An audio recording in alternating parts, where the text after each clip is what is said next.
I don't like Jinx. The very moment I had this thought, I wasn't entirely sure what to make of it, because overall, Jinx is an amazing character. From her signature gadgets to her character motivations, even the portrayal of her mental and psychological state has a level of charm that reminds me of characters like Joker and Harley Quinn. She stands out as one of the most beloved characters in the series, but yet, in the fight scene between her and Echo, I found myself rooting for Echo to put an end to her. This video essay is going to be an open interrogation of my thoughts to find out exactly why I wanted Echo to end Jinx, and in order to discover this answer, we're going to take a look at two things. Let's begin with the most obvious, her trauma.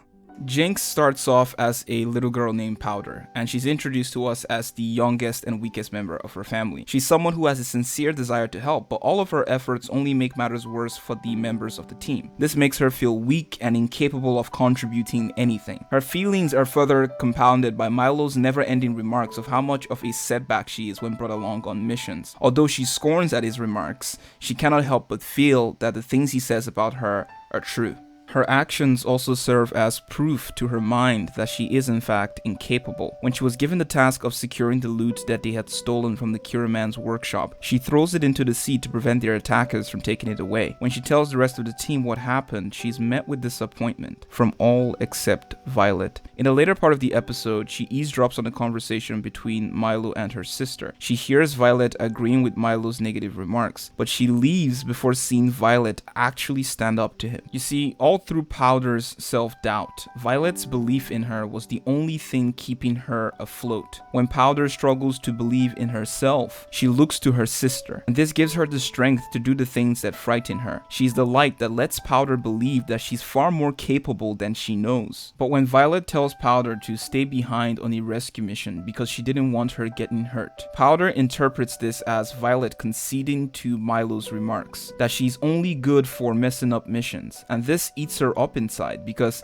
Violet was the last person she expected to hear that from. In an attempt to prove herself, she comes up with a plan to help her family, but it only ends up making matters worse. She combines a hex crystal with her mechanical monkeys, and the explosion results in the death of her family. Violet grieves the loss of Vander and her friends, only to find out that Powder is responsible. Violet lashes out at Powder, while Powder pleads, saying she only wanted to help. Unable to hurt nor care for Powder, Violet abandons her in the streets of the undercity alone. This moment of abandonment marks the foundation of Powder's trauma and the birth of Jinx. Her body may have aged, but her mind is trapped at this instance in time. She expresses emotions that are not coherent with her current situation, but in fact, those emotions strongly match the circumstances of her trauma. She experiences flashbacks to the night of her abandonment, unable to forget what she did, what was done to her, and how she felt. She's hurting, and if there's one thing about people who are hurting, is that they hurt other people, not because they want to, but because it's all they are experiencing. And so anywhere Jinx goes, her pain goes with her, and anyone she interacts with is bound to get hurt in some shape or form, because at the end of the day, we can only give what we have.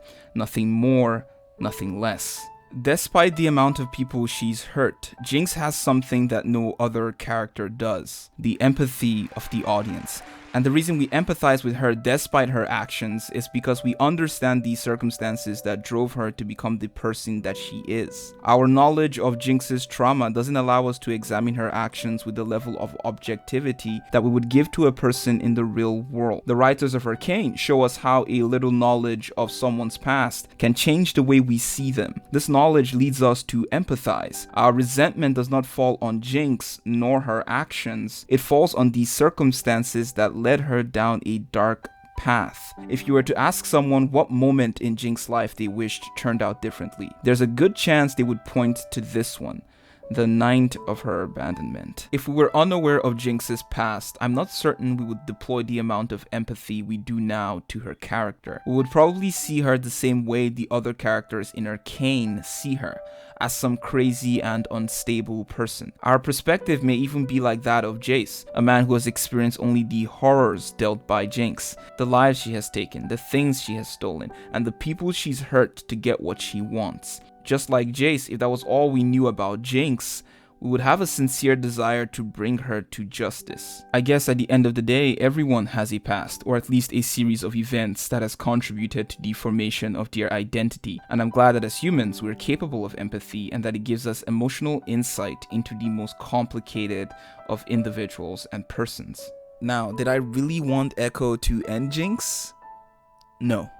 But I think the reason I felt that way was because I didn't want her to hurt anyone else, even though I know that she's who she is because of the damage that has been done to her. I guess ending her would have been nothing but an easy solution that overlooks the bigger issue of her trauma. However, Echo's inaction led to the very thing that I feared. Jinx survives and lives, only to go on hurting more people. It doesn't make ending her right, not by any means. But in that moment,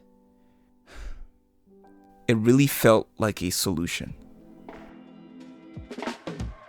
Thank you all so much for watching the video. Arcane is an absolute masterpiece. There's a whole lot of stuff I did not talk about in this video, such as Piltover's apathy towards the people of Zaun, not to mention their leaders are absolutely corrupt. Jinx in many ways is a byproduct of an apathetic and corrupt society. I think this is one of the things that makes Arcane such a great show, the fact that I can empathize with a character and yet be conflicted by how they act and respond to certain things. I'd love to know what you guys think about Jinx. I usually go through my comments, so feel free to share your thoughts. I would leave a link in the description to a wonderful video I watched that analyzes Jinx as both a hero and a villain. It was really good. With that said, I would see you guys next time.